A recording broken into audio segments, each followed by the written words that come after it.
Goleuse Oh My Goaler, bonjour. Elle, c'est Rihanna, tu la connais. Elle a dit un truc un petit peu chelou sur Cristiano Ronaldo. Cristiano Ronaldo, j'ai beaucoup d'amis gays et je soutiens la diversité sexuelle. Alors nous aussi, bien évidemment, on soutient, c'est pas la question, mais what the fuck? Il est pas gay, Cristiano, regarde, il est en couple avec Georgina depuis des années. Alors, pourquoi elle a dit ça? I don't know.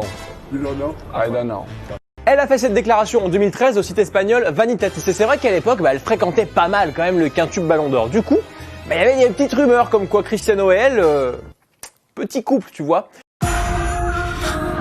Donc du coup, c'est peut-être pour couper court à ces rumeurs qu'elle a balancé cette décla. Sympa la meuf, hein. Elle dit ça sans même se soucier de la vie de Cristiano. Tranquille. Kylian Mbappé a dévoilé dimanche sa nouvelle paire de crampons ultra stylée. Pour l'occasion, Nike avait privatisé le Stade de France. Ouais, rien que ça.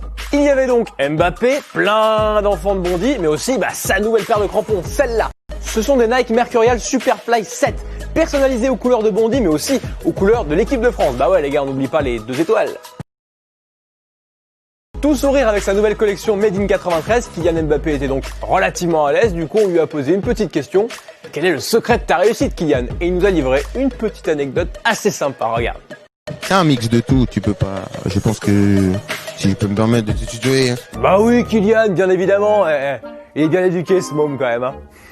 Un jour, j'ai reçu un conseil à Monaco d'un grand joueur qui me disait, Falcao, qui me disait tu as peut-être beaucoup plus de talent que tout le monde, mais peut-être que le gars qui joue jamais, il a une qualité et c'est la seule qualité que tu n'as pas, donc tu peux apprendre de lui.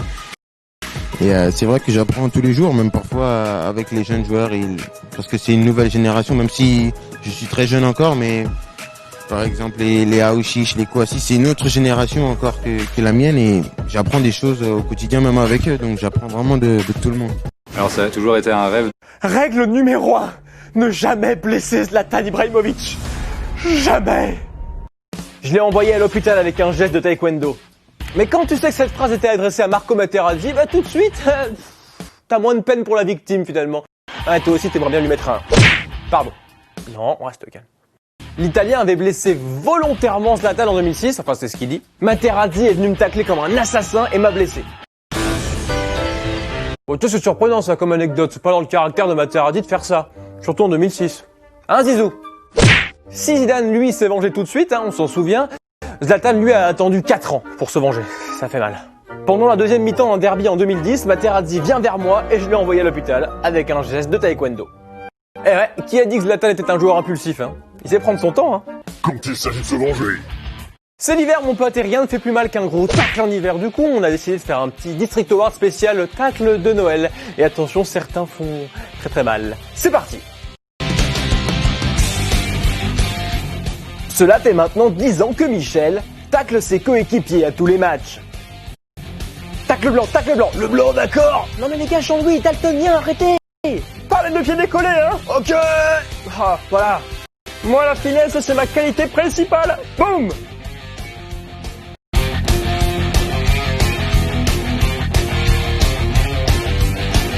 Manchester City est à 14 points de Liverpool, mon petit pote. C'est moche. Mais du coup, les Citizens ont toujours réussi à rattraper leur retard sur les Reds, alors pourquoi pas? Est-ce que City peut aller chercher le titre? C'est le débat de la semaine, on vous a posé la question, et celui qui remportera ce débat gagnera ce petit maillot de City. Voici vos réactions. Pour moi, il n'y a aucune chance que City rattrape Liverpool. Parce que ceux qui disent, ouais, l'année passée, City a rattrapé les points qu'ils avaient de retard, machin.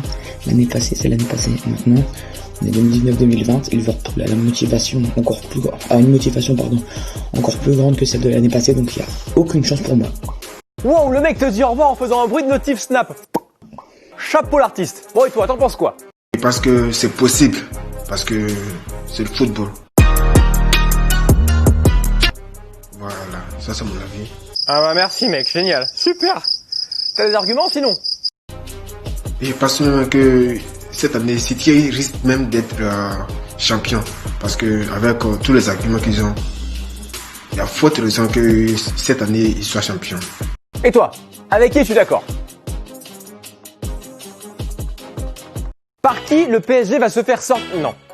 Qui le PSG va jouer en 8e de finale de Ligue des Champions? C'est la question puisque le tirage est lundi prochain. Lance la roue, fais une capture d'écran et tu verras quel ogre va sortir. Non! Quel ogre va jouer le PSG?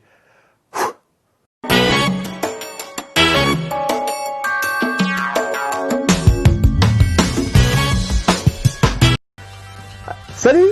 Cette semaine, c'est l'anniversaire de l'Argentin Gonzalo Higuaín.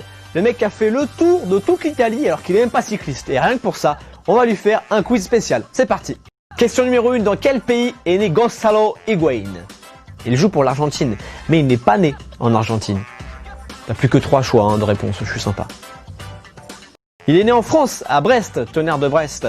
Il hésitait même à jouer pour la France en 2006. Raymond Domenech n'a pas été assez persuasif visiblement, mais surtout Higuaín préférait jouer pour l'Argentine. Question numéro 2, quel est son premier club européen? Vers quel club s'envole-t-il après River Plate? Non, les Bourguignons, c'est pas Auxerre. C'est au Real Madrid qu'Higuaín débarque en 2006, il y jouera 264 matchs pour 121 buts. Pas mal. Question numéro 3, quel club n'a-t-il pas représenté en Italie? Il a fait 40% des clubs de Serie A, alors la question est peut-être pas si facile. Tu connais le football, alors tu as su donner le bon Milan, et oui, c'est à l'Inter qu'il n'a jamais joué. Dans l'ordre en Italie, il a fait Naples, la Juventus, l'AC Milan en prêt, puis retour à la Juventus, avec une escale par Chelsea entre temps, mais ça, on n'en parle pas. Question numéro 4, quel est son surnom? Question facile là encore, tu dois trouver, c'est trop facile là.